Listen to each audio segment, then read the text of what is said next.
योग दर्शन के सैद्धांतिक सत्र में आप लोगों का स्वागत है। आज जो है योग दर्शन के सैद्धांतिक सत्र का 63वां भाग है। आज का जो 31वां सूत्र है, पहले वाले 30वां जो सूत्र में आप लोगों ने यमों के बारे में पढ़ा। 5 यम, अहिंसा, सत्य, अस्तेय, ब्रह्मचर्य, परिग्रह, ये 5 यम थे।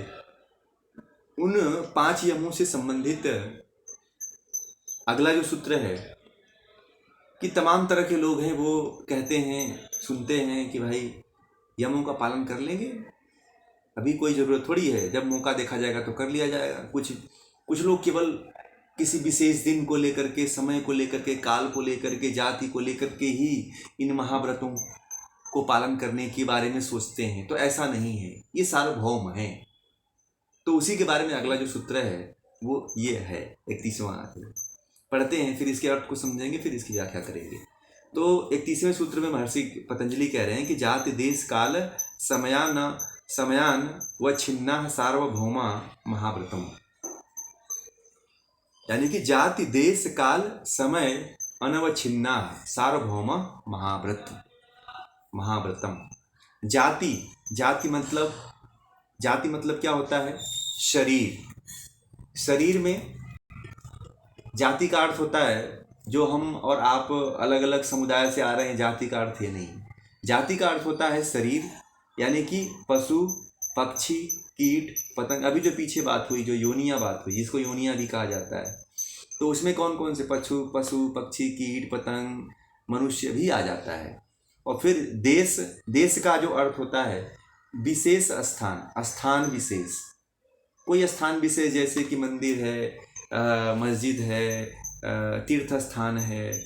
और फिर काल मतलब विशेष दिन, जैसे कि एकादशी, पूर्णिमा, अमावस्या, ये विशेष दिन माने जाते हैं।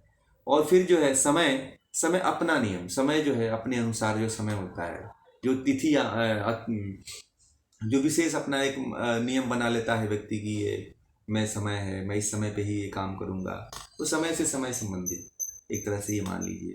ये तो जाति देश काल समय के अर्थ हो गए। फिर जो है जाति देश समय अवच्छिन्न का जो अर्थ है सीमा से रहित। अवच्छिन्न का जो अर्थ है अनवच्छिन्नता का जो अर्थ है सीमा से रहित।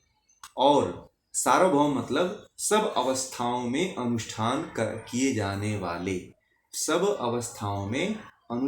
किए जाने वाले, महाव्रतम मतलब महाव्रत माने गए हैं। ये जो है इसका अर्थ है इस सूत्र का। अब इसके अर्थ को हम समझेंगे।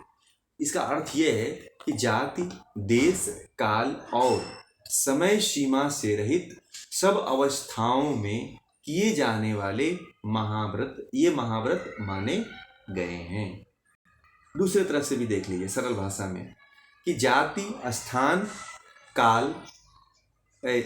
देश काल और समय सीमा सबसे अबाधित, सबसे सीमा रहित, सब अवस्थाओं में पालन करने योग्य ये जो 5 महाव्रत हैं, अहिंसा, सत्य, अस्तेय, ब्रह्मचर्य, अपरिग्रह, ये 5 महाव्रत बताए गए हैं। कि इनको ऐसा नहीं है कि केवल आप विशेष समय में ही करोगे, ऐसा नहीं है। किसी जाति देश काल के द्वारा अपने अनुकूल बना करके नहीं इनका पालन करना है। सत्य, अहिंसा, अस्तेय, ब्रह्मचर्य, परिग्रह का। कुछ लोग होते हैं तो ये सत्य उसी दिन बोलते हैं जिस दिन पूजा पाठ होता है। सत्य वहाँ बोलते हैं जहाँ पे कोई हरिद्वार चला गया, कोई कन्याकुमारी चला गया, कोई कहाँ चला गया। तो लोग कुछ मंदिरों में जाते हैं तो विशेष तरह से सोचते हैं कि चलो आज झूठ नहीं बोलेंगे। कोई व्रत आ जाता है तो उस दिन बोलते हैं, तो उस दिन मैं जो है ये कार्य नहीं करूँगा। तो इस तरह से जो है कुछ विशेष जाति देश काल और समय को देख करके इन 5 महाव्रतों का पालन न करें। कुछ लोग होते हैं जब देखते हैं कि जब कोई विशेष काम आता है, जब कोई विशेष दिन आता है, जब कोई विशेष त्यौहार आता है, जब कोई विशेष कार्य होता है, तो उस दिन बड़ा अच्छा ही सोचते हैं, चलो मैंने आज कोई झूठ नहीं बोला, आज मैंने कोई बुरा ऐसा कार्य नहीं किया, आज मैंने किसी को ऐसा कुछ बोला नहीं, आज मैंने किसी को ऐसा नहीं कहा। तो इस तरह से जो बोलते हैं, जैसे अब एक चीज़ को ले लीजिए आप, जैसे मान लीजिए व्यास जी ने ये कहा है कि कोई व्यक्ति है जाति से सीमित। अब कुछ लोग क्या करते हैं कि जैसे जाति है तो जाति में क्या होता है, कुछ लोग ऐसा सोचते हैं कि जैसे कि मैं केवल मछली खाऊंगा, अन्य जीवों को नहीं मारूंगा। जाति मतलब केवल एक जाति को, यानी कि मछली जाति को तो खाओगे, मछली को तो खाओगे, बकरा है, मुर्गा है, अंडा है, इसको नहीं खाओगे। तो ये हिंसा हुई कि अहिंसा हुई? हुई ना हिंसा, ये भी हिंसा ही हुई, अहिंसा नहीं है ये। यानी आप केवल जाति विशेष को छोड़ करके एक जाति विशेष को खा रहे हो और आप ये मान रहे हो कि मैं तो केवल एक ही प्राणी की हत्या करके खाता हूँ, इसलिए मैं अहिंसा का पालन करने वाला हूँ। और कुछ ऐसे मत हैं, कुछ ऐसे मत हैं, जैसे पश्चिम बंगाल में लोग, जितने लोग हैं वो मछली खाते हैं, और शायद सन्यासी भी सुनने में आता है कि जो सन्यासी लोग हैं वो भी लोग मछली खाते हैं। तो वो ये कहते हैं कि केवल एक जाति के विशेष को के जीव जंतु को खाते हैं, इसलिए ये अहिंसा में आता है। तो इस तरह का जो वेद कहता है, जो हमारे योग कहता है, योग ये कहता है, योग दर्शन ये कहता है कि ऐसा आप करते हो तो वो हिंसा है, अहिंसा नहीं है। यानी कि आप जो है, अब देखिए तो अहिंसा की बात हो गई, यही बात सत्य के साथ लागू हो जाएगी। आप जो है केवल मछली को जब देखते हो और खाते हो और फिर दूसरे के सामने जाके कहते हो कि मैंने तो नहीं खाया, और फिर अपने आप को संतुष्टि देते हैं कि मैं तो एक केवल मछली खाने के लिए झूठ बोल लेता हूँ, बाकी जीव जंतुओं के लिए झूठ नहीं बोलता हूँ। तो ये क्या हुआ, ये भी असत्य हो गया। फिर आप जो है अस्तेय है, सत्य हो, अहिंसा हो गया, सत्य हो गया, अस्तेय। तो अस्तेय में मान लीजिए कि आपने चोरी करके मच्छी खा लिया और अपने आप को आप कह रहे हैं कि मैंने तो एक ही चीज़, एक केवल मच्छी चोरी करके खाया है, अन्य चीज़ को नहीं खाया, इसलिए मैं भी अहिंसा का पुजारी हूँ, मैं हिंसा नहीं करता हूँ। तो ये भी सत्य की अस्तेय की कैटेगरी में नहीं आया, ये भी अस्तेय चोरी की कैटेगरी में आ गया है। ब्रह्मचर्य, आप कहते हो कि मैं किसी अमुक व्यक्ति के साथ जो है संबंध बनाता हूँ, या वीर्य की रक्षा, चाहे कोई मेरी पत्नी है तो मैं उसके साथ संपर्क बनाता हूँ, अन्य स्त्रियों के साथ नहीं बनाता हूँ, तो मैं ब्रह्मचारी हूँ। ये भी जो कहता है वो पूरी तरह से अपने आप को ब्रह्मचारी नहीं कह रहा है, वो भी गलत कह रहा है, वो ब्रह्मचारी नहीं है। फिर अगला आता है अपरिग्रह। वो ये कहता है कि केवल मैं मछली ही पकड़ता हूँ, मछली ही केवल मार करके रखता हूँ, केवल उसी मछली को खाता हूँ, अन्य जो है जितने भी जीव जंतु हैं उनको संग्रह नहीं करता हूँ। मैं मुर्गा नहीं पालता हूँ, मैं बकरी नहीं पालता हूँ, मैं भेड़ नहीं पालता हूँ, मैं इनको मार के नहीं खाता हूँ, केवल मछली को मार के खाता हूँ, मैं केवल एक ही जीव जंतु पे टिक कर अपने जीवन को चलाता हूँ। तो ये अपरिग्रह नहीं हो, सभी तरह के जो जीव जंतुओं को खा रहा है और कह रहा है कि मैं जो है केवल एक ही जीव जंतुओं को खाता हूँ, तो ये भी अपरिग्रह की श्रेणी में नहीं आया।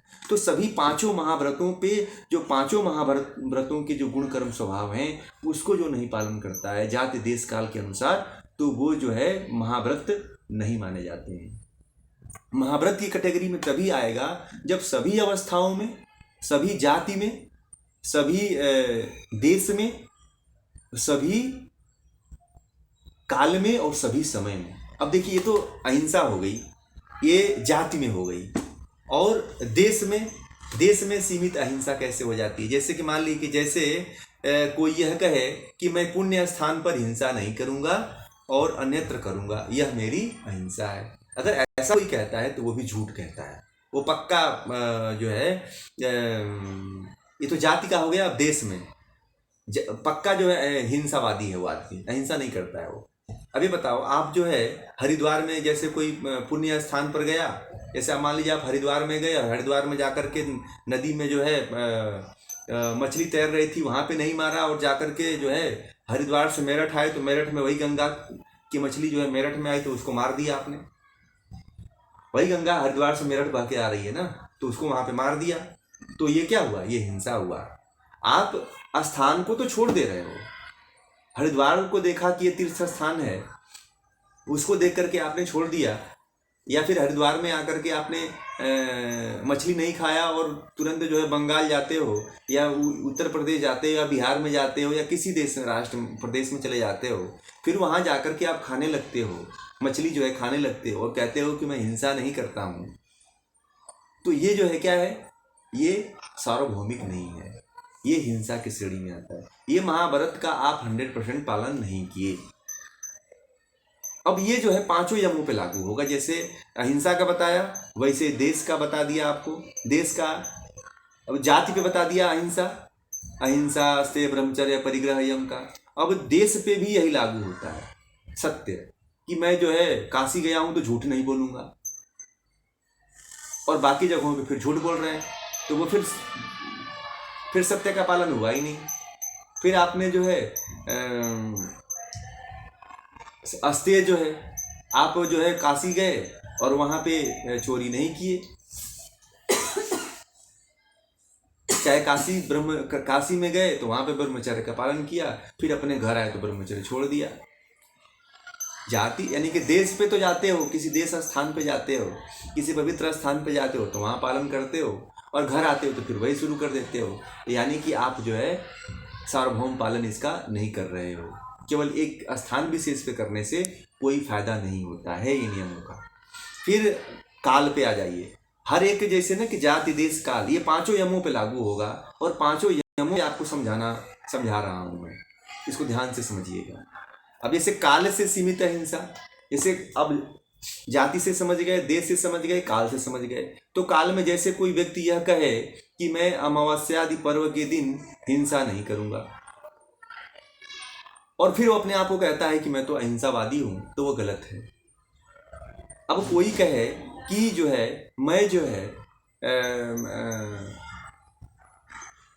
अमावस्या आदि तिथि को जो है या गणेश उत्सव के दिन जो है या नवरात्रि में जो है झूठ नहीं बोलूंगा,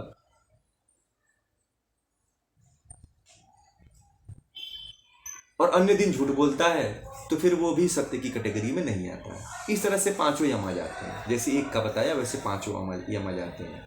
और फिर अब जो है जो चौथा जो है समय से सीमित अहिंसा। जैसे मान लें समय के साथ पांचों अहिंसा लागू होते हैं। जैसे कोई व्यक्ति अपने किसी प्रयोजन को सिद्धि के लिए नियम बना लेवे कि अमुक अवसर पर हिंसा करूंगा, इसके अवसर पर भिन्न नहीं करूंगा, यह मेरी अहिंसा है।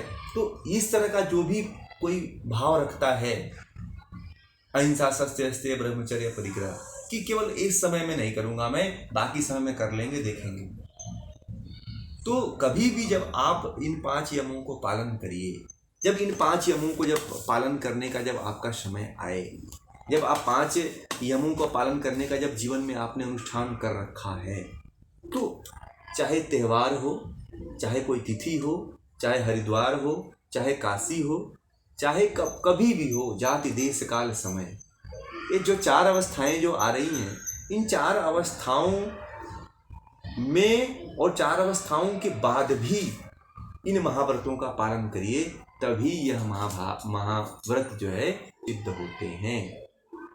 केवल विशेष दिन को छोड़ करके आप अन्य दिनों पालन नहीं करते हैं और केवल विशेष दिन में ही करते हैं, तो फिर आपको अहिंसा का फल कोई इन यमों का फल कोई आपको, इन महाव्रतों का फल कोई आपको नहीं प्राप्त होगा। अब एक चीज़ और बता दें, आप संसार में 2 तरह के लोग देखने को मिलते हैं, मालूम है कितने कौन कौन से लोग होते हैं? 2 तरह के लोग कौन कौन से हैं? शायद आप लोगों को पता होना चाहिए, आप लोग भी होंगे, हम भी होंगे, कह नहीं सकते, बहुत से लोग हैं इसमें। लोगों की अलग अलग कैटेगरियां हैं, हर तरह के लोग होते हैं। तो संसार में 2 तरह के लोग होते हैं, एक तो आदर्शवादी होते हैं और एक अवसरवादी होते हैं। देखा आप लोगों ने, सुना है? दो तरह के लोग होते हैं कि नहीं होते हैं? हम ही लोग हैं, आप ही लोग हैं, अब पता नहीं है ना हमें। तो जो आदर्शवादी होता है वो जो होता है यह कहता है कि मैं सदा सत्य मन वचन कर्म से जो है सदा सत्य आचरण करूंगा, असत्य का साथ नहीं दूंगा। मन वाणी तथा शरीर से जो है हमेशा जो है सत्य का पालन करूंगा। और जो अवसरवादी होता है वो ये कहता है कि जहाँ जहाँ प्राणों की रक्षा होती हो और लाभ होता है वहाँ वहाँ पर असत्य का आचरण करूंगा। लाभ के लिए जहाँ पे उसको फायदा होता है, जहाँ पे उसकी शरीर की रक्षा होती है। और एक अवसरवादी व्यक्ति ये कहता है कि जहाँ जहाँ पे मेरे शरीर की रक्षा होगी वहाँ वहाँ पे क्या करेगा वो, जहाँ जहाँ प्राणों की रक्षा होगी वहाँ वहाँ पर जहाँ लाभ होता है, जहाँ पे प्राणों की रक्षा होती है, जहाँ उसको लाभ होता है वहाँ वहाँ पर असत्य का आचरण करना चाहिए। ठीक है, अवसरवादी कहता है। और जो आदर्शवादी होता है वो कहता है कि नहीं, चाहे कोई भी समस्या आ जाए, चाहे कोई भी विकट समस्या आ जाए, मैं जो है सभी विकट परिस्थितियों में जो है सत्य को धारण करके रखूंगा। आज जो है आज का जो जीवन यही हो गया है। लोग कहते हैं कि अभी कर लो फिर बाद में कर लेंगे, कथा करवा लेंगे पंडित जी से, यज्ञ करवा लेंगे, कहीं दान दे देंगे कि किसी गौशाला में दान दे देंगे, अभी जो होता है वो कर लो, अभी कौन देखता है, जीवन बहुत लंबा पड़ा है। इस तरह की बातें लोग कहते हैं। तो इस तरह जो अवसरवादी लोग हैं, जो अवसरवादी हमारे विचार जो हो गए हैं, यह हमें और महाव्रतों को पालन करने में रोक देते हैं। इन महाव्रतों के अनुष्ठान करने में हमें बाधा उत्पन्न कर देते हैं और हम 99 तक पहुंच करके रुके रहते हैं। 1% बाकी रहता है और वहाँ पर हमारे अंदर अवसरवादी विचार आ जाता है कि फायदा ले लो, एक दिन में क्या जाता है, एक दिन चोरी करके खा लो, फिर देखा जाएगा बाद में कौन रोज रोज चोरी करते हैं। तो अवसर की तलाश में मत रहिए। कोई है अवसरवादी व्यक्ति को हमेशा जो है यम नियम आसन प्राणायाम प्रत्याहार धारणा ध्यान समाधि का या सत्य अहिंसा से ब्रह्मचर्य का पालन करता है, और जब मौका पाता है, जब अवसर पाता है तो सारे ब्रह्मचर्य भूल जाता है। तो जो इस तरह की अवसरवादिता वाले विचार हैं उन विचारों को त्यागना पड़ेगा। जो व्यक्ति इन अवसरवादी विचारधारा को नहीं त्यागता है वही व्यक्ति जो है इन यमों को सिद्ध नहीं कर पाता। बहुत लोग योग में हैं, बहुत लोग योग में जी रहे हैं, योग को पढ़ रहे हैं, पढ़ा रहे हैं, परंतु वो अवसरवादी जीवन जीते हैं, आदर्शवादी जीवन नहीं जीते। आदर्शवादी ये कहता है कि कुछ भी हो जाए मैं अपने प्रण से नहीं हटूंगा, शरीर मन वाणी से जो है मैंने जब व्रत ले रखा है कि मैं सत्य का ही आचरण करूंगा तो सत्य का ही आचरण करूंगा। ऐसे हमारे इतिहास में बहुत से महापुरुष हुए हैं, ऐसे हमारे इतिहास में बहुत से राजा हुए हैं। जैसे राजा हरिश्चंद्र थे, इतने सत्यवादी थे कि सत्य के कारण जो है उनकी सत्यवादिता दांव पे लग गई। उनका परिवार जाकर के बर्तन तक धोया, उनका परिवार जाकर वो खुद जो है शमशान में जाकर के लाशों को जलाए, परंतु सत्य से समझौता नहीं किया। इस तरह के आदर्शवादी व्यक्ति थे हमारे इतिहास में और इसीलिए हमारा देश महान है।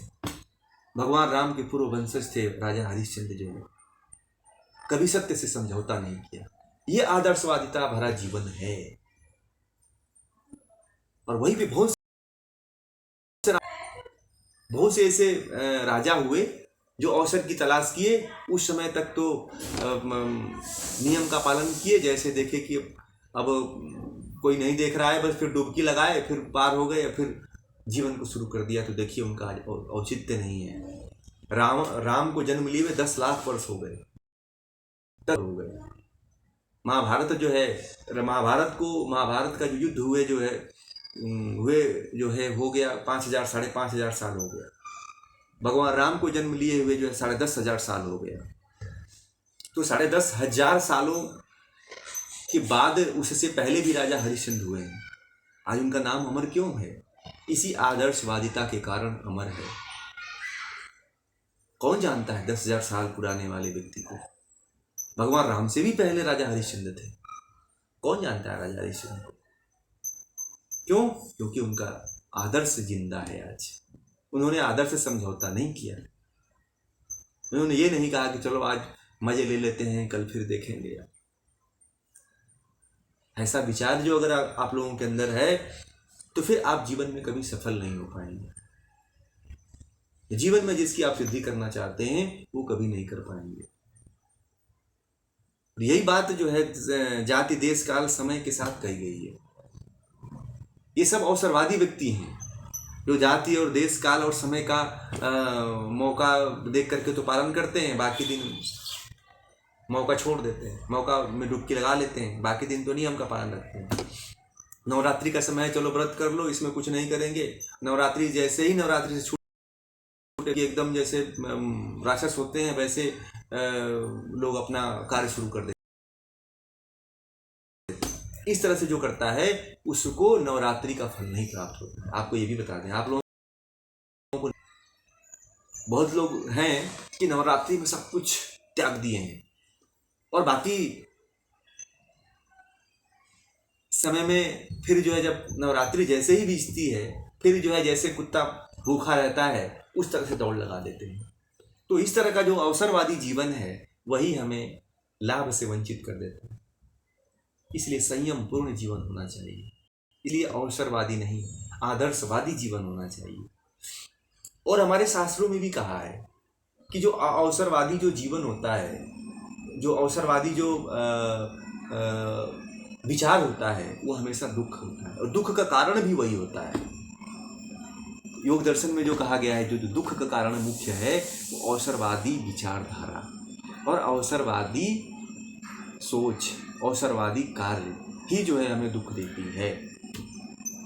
इसलिए इन अवसरवादी विचारों से ऊपर उठने की जरूरत है और इनसे ऊपर उठ करके हमें जो है अपने आत्मोत्थान के लिए बढ़ना है। और इन पंच महा जो व्रत हैं, जो जो 5 यम हैं, इनका सभी समय सभी परिस्थितियों में हर समय हर क्षण हर देश काल में पालन करना है। यही जो है महाव्रत है।